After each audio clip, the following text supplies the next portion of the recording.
Assalamualaikum warahmatullahi wabarakatuh.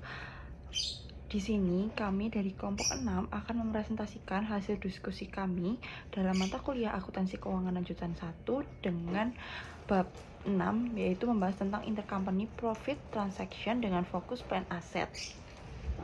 Sebelum memasuki materi, izinkan saya memperkenalkan anggota kelompok kami.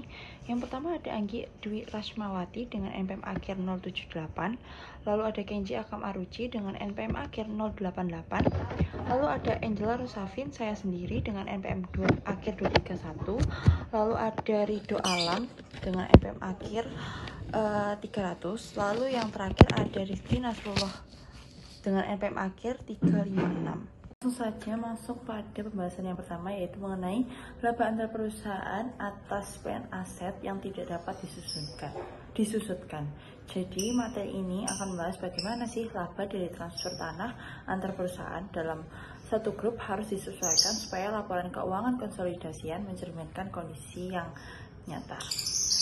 Nah, jadi ketika perusahaan dalam satu grup itu mentransfer tanah atau aset yang tidak dapat disusutkan dengan harga yang berbeda dari nilai bukunya, itu akan menimbulkan laba atau rugi yang sebenarnya belum direalisasikan. Nah, karena aset ini tidak mengalami penyusutan, perlakuan akuntansinya itu sedikit berbeda dengan aset yang biasa. Nah, kenapa sih laba itu belum dieliminasi? Jadi, laba yang timbul dari transaksi antara perusahaan itu belum benar-benar terjadi untuk perusahaan secara keseluruhan. Jadi, karena itu kita tuh harus mengeliminasi laba tersebut agar laporan konsolidasi tidak memberikan gambaran yang salah tentang performa keuanganku. Penjualan downstream sendiri yaitu induk anak. Jadi jika induk perusahaan menjual tanah ke anak perusahaan, laba dari penjualan ini akan langsung masuk ke laba induk. Dan saat konsolidasi, laba tersebut harus dieliminasi 100% tanpa memperhitungkan kepemilikan non pengendali. Ini adalah salah satu contoh ilustrasi downstream. Jadi misalnya POM Corporation itu menjual tanah kepada Sun Corporation seharga $100.000. Nah, padahal harga aslinya itu hanya $80.000. Jadi artinya ada laba $20.000 yang harus dieliminasi. Selain itu, nilai tanah dalam neraca konsolidasian harus kembali ke $80.000. Nah, ketika tanah ini dijual ke pihak luar, laba yang sebelumnya ditangguhkan itu baru dapat diakui. Jadi, laba konsolidasian dihitung berdasarkan selisih antara harga jual dengan biaya perolehan asli. Selanjutnya, penjualan upstream yaitu anak ke induk. Nah, jadi kalau anak perusahaan itu menjual tanah ke induk, laba dari transaksi tersebut akan muncul di laporan anak. Dalam kasus ini, eliminasi akan dilakukan sesuai dengan persentase kepemilikan induk. Kita ambil untuk contoh kasus ini 90%. Jadi misalnya Sun ini menjual tanah kepada POP. Dari laba $20.000 itu hanya $18.000 yang akan dieliminasi sesuai kepemilikan POP sebesar 90%. Sisanya $2.000 tetap menjadi bagian dari kepentingan non pengendali. Nah, untuk tahun-tahun berikutnya, jadi selama tanah itu masih dimiliki dalam perusahaan, setiap tahun itu perusahaan harus tetap menyesuaikan nilai tanah dan akun investasi untuk menjaga kesetaraan antara induk dan anak perusahaan dalam konsolidasi. Jadi kesimpulannya, laba antar perusahaan atas aset tanaman yang tidak dapat disusutkan itu harus dieliminasi sampai aset tersebut dijual ke pihak keluar. Nah, untuk transaksi downstream, eliminasi itu akan dilakukan penuh. Dan untuk upstream, eliminasi dilakukan proporsional berdasarkan kepemilikan induk. Baik, selanjutnya ada materi yaitu menunda defer atau laba yang belum direalisasi atas transfer aset tetap antar entitas dalam grup. Yang mana seperti yang kita tahu dalam kelompok usaha itu terjadi perusahaan induk terdiri dari atas perusahaan induk dan anak perusahaannya. Yang mana ini sering terjadi transaksi antar entitas termasuk penjualan aset tetap. Yang mana transaksi seperti ini dapat menimbulkan laba atau rugi perusahaan secara individual yang dicatat oleh entitas yang menjual aset tersebut.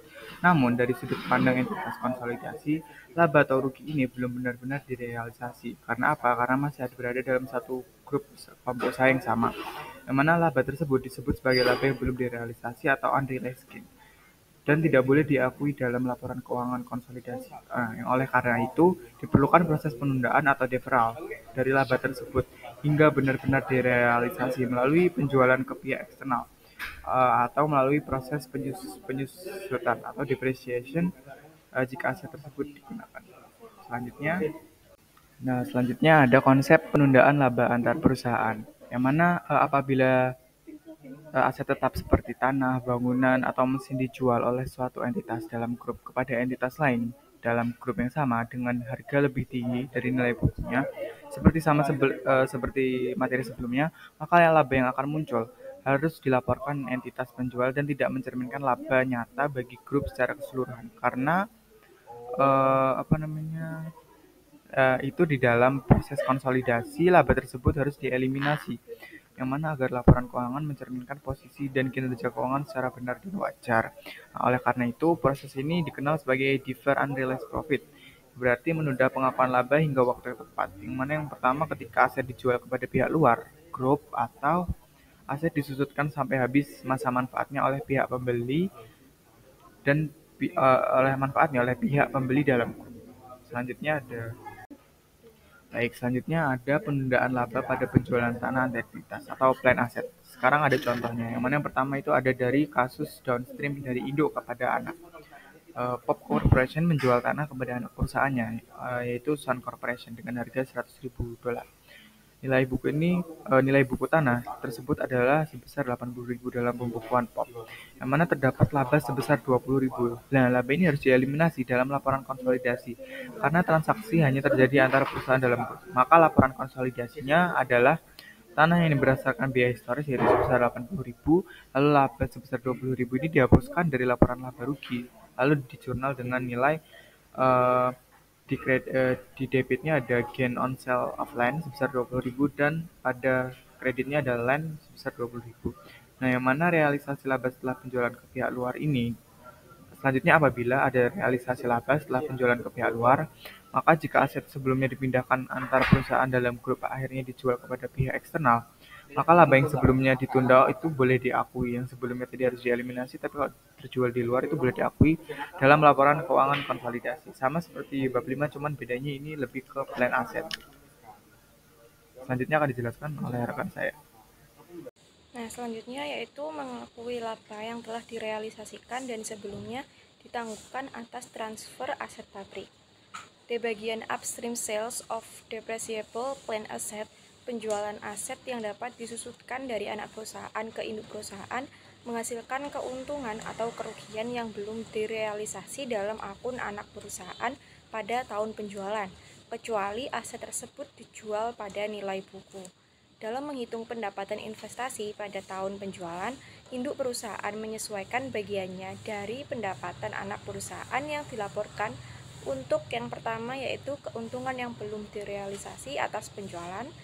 Yang kedua ada pengakuan keuntungan yang belum direalisasi tersebut melalui penyusutan. Lalu di sebelah kanan itu ada work paper dari Pop Corporation dan subsidiary untuk akhir tahun pada tanggal 31 Desember 2016.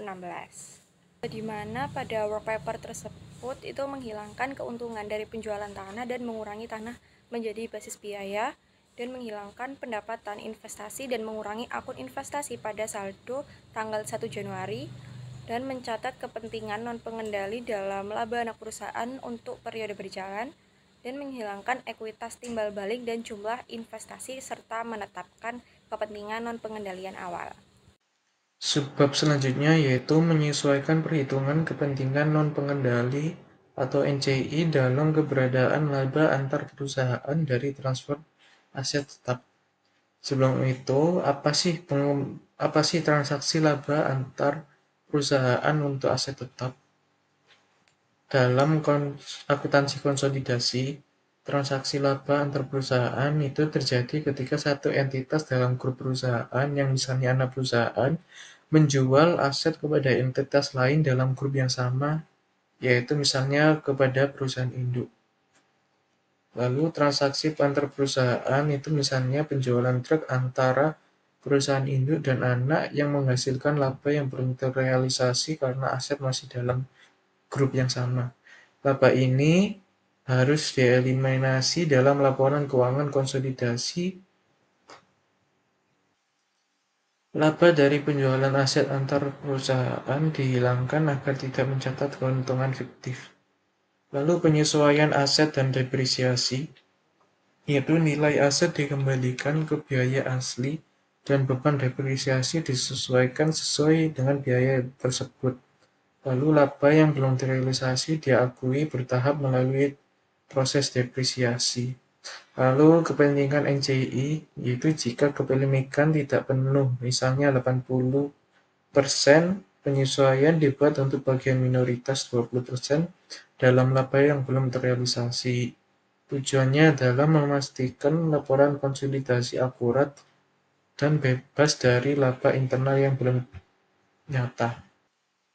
Lalu di sini ada gambar yang menunjukkan saldo akun investasi di Sun oleh POP dibandingkan dengan 80% dan 100% dari ekuitas Sun dari 31 Desember 2015 sampai dengan 31 Desember 2018. Untuk menggambarkan kapan unrealized profit $3 juta akibat penjualan truk dieliminasi melalui depresiasi. Di sini awal tahun 2016 investment itu $400 dan ekuitas $400. Lalu kedua, setelah laba Sun 2016, POP mencatat income $38,4, tetapi ekuitas Sun naik $40, yaitu investasi POP sebesar $438,4 di bawah 80% ekuitas, yaitu sebesar $440. Sebesar $1,6. Itu adalah sisa unrealized profit yang belum direalisasi. Lalu pada akhir tahun 2016, unrealized profit $1,6 juta ini akan dihapus melalui depresiasi selama sisa umur truk, yaitu 3 tahun sebesar $0,8 juta per tahun untuk POP. Lalu untuk tahun 2017, POP menyesuaikan investment ke bawah. Investment jadi selisih $0,8 juta. Lalu tahun 2018 sisa $0,8 juta dieliminasi penuh, sehingga pada akhir 2018 investasi POP yang sebesar $520 sama persis dengan 80% ekuitas Sun. Dengan demikian reciprocity antara akun investasi POP dan ekuitas Sun kembali normal setelah unrealized profit sepenuhnya direalisasi melalui depresiasi. Selanjutnya di sini ada worksheet konsolidasi yang menggabungkan laporan keuangan parent yaitu POP dan subsidiary 80% Sun. Lalu melakukan eliminasi atas transaksi antar entitas sehingga diperoleh laporan konsolidasi yang mencerminkan posisi dan hasil operasi seolah-olah kedua entitas adalah satu kesatuan ekonomi. Lalu di sini ada jurnal eliminasi konsolidasi yang memastikan bahwa laporan keuangan gabungan dari parent dan subsidiary mencerminkan kondisi keuangan dan hasil operasi seolah-olah mereka adalah satu entitas tunggal tanpa distorsi oleh transaksi antar perusahaan. Lalu yang pertama di sini ada debit depreciation expense pada accumulated depreciation yang bertujuan untuk menghapus efek tambahan depresiasi akibat markup harga jual antar entitas, itu sebesar 1.000. Lalu yang kedua menghapus unrealized gain dan mengembalikan truk ke cost, yaitu debitnya gain on sale of truck lalu pada truk yang bertujuan untuk mengeliminasi keuntungan yang keuntungan belum terrealisasi dan menurunkan nilai tercatat truk ke basis biaya semula. Lalu yang ketiga ada eliminasi investment income dan penyesuaian investment.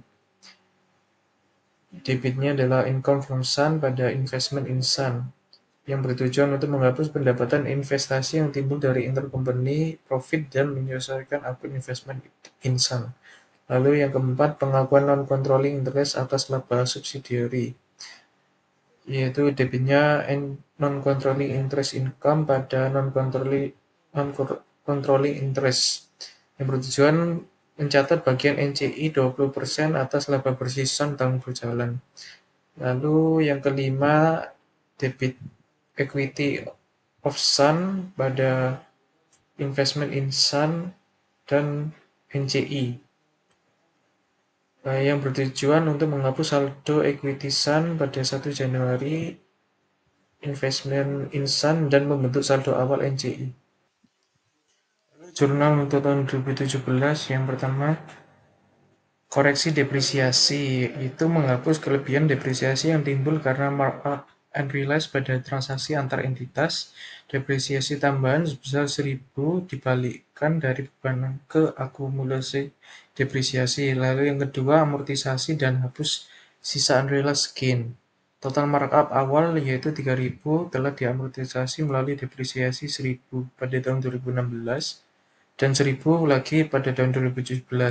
Sisa markup bersih 1.000 yaitu 3.000 dikurangi 2 kali 1.000 dihapuskan sekaligus dengan menyesuaikan akun investasi Insan dan porsi NCI atas transaksi awal. Debit akumulasi depresiasi 1.000 mengeluarkan depresiasi terkait markup, lalu debit investment Insan 1.600 menurunkan saldo investasi sebesar porsi parent yaitu 80% kali 2.000. Terus debit lagi NCI 400 menurunkan porsi NCI 20% kali 2.000 pada trucks 3.000, yaitu mengembalikan nilai tercatat truk ke cost basis. Lalu yang ketiga, eliminasi equity income, yaitu menghapus pendapatan investasi parent dari laba subsidiary tahun berjalan 80% kali 51.000 sama dengan 40.800.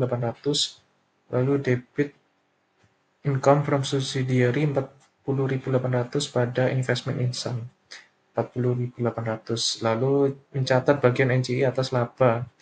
Debitnya NCI income 10.200 pada NCI equity 10.200.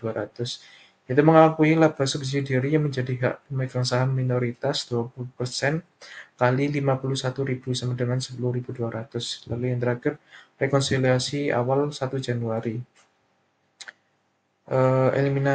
Eliminasi opening equity subsidiary sebesar 550.000, lalu mengembalikan investment sebesar 80% kali 550.000 sama dengan 440.000 dan bentuk saldo awal NCI 20% kali 550.000 sebesar 110.000. Baik, yang selanjutnya di sini ada aset tetap yang dijual tidak pada nilai wajarnya.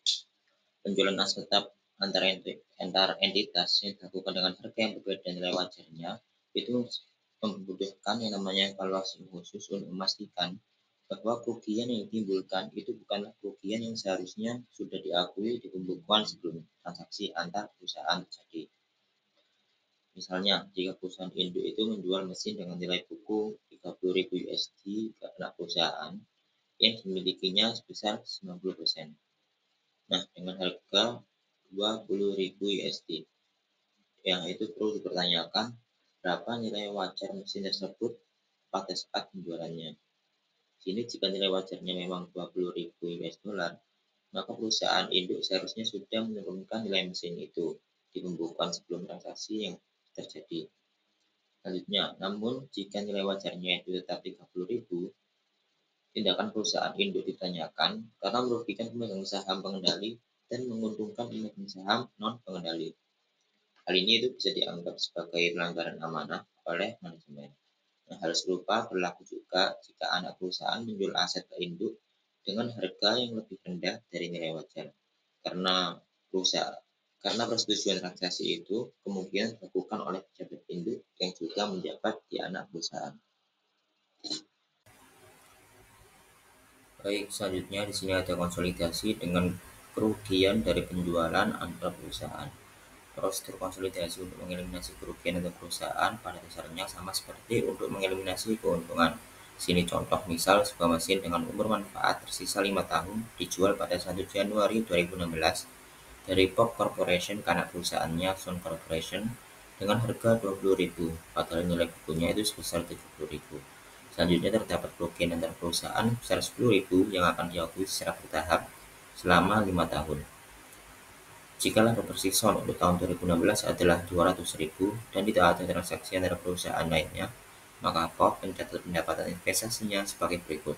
Yang pertama, di sini ada investasi pada Sun, itu menambah aset besar 188.000 pada pendapatan dari Sun besar 188.000. Di bawahnya ini untuk mencatat 90% laba Sun besar 180.000. Terus ada tambah kerugian tidak terrealisasi sebesar 10.000 dikurangi pengakuan kerugian bertahap sebesar 2.000. Baik, di sini selanjutnya ada inventarisasi yang dibeli untuk digunakan sebagai aset operasi.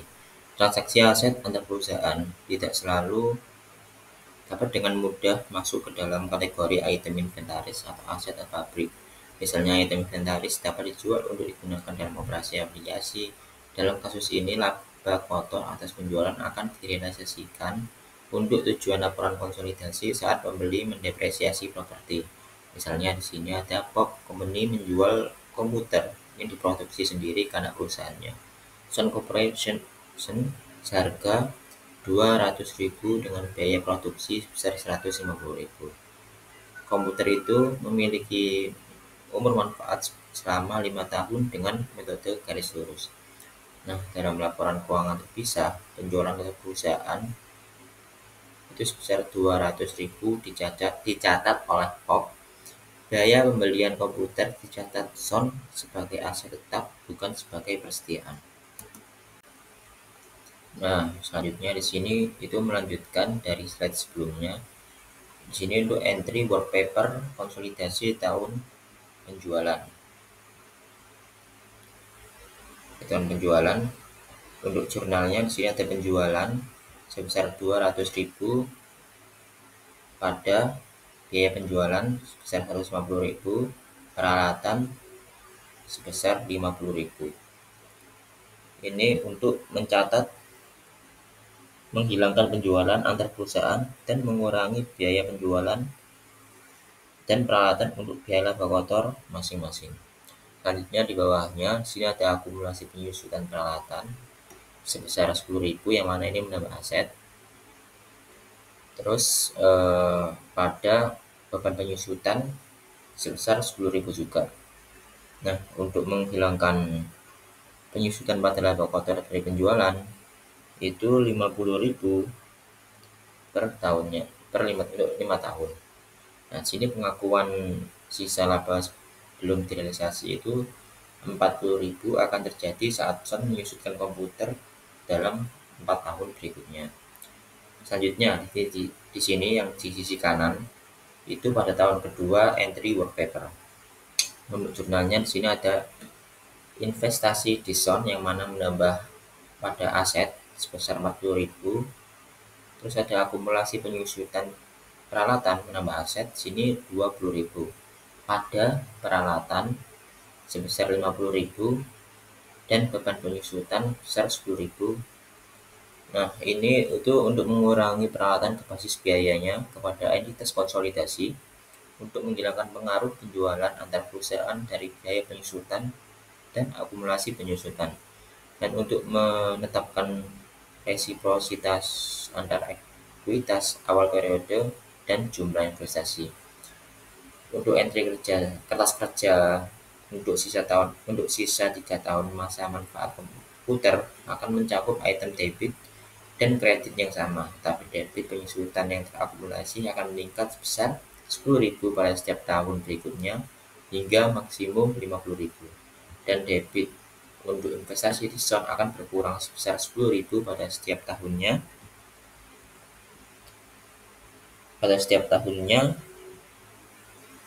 Berikutnya saat laba kotor direalisasikan. Mungkin sekian yang dapat kelompok kami paparkan di video kali ini. Mohon maaf apabila ada salah kata. Wassalamualaikum warahmatullahi wabarakatuh.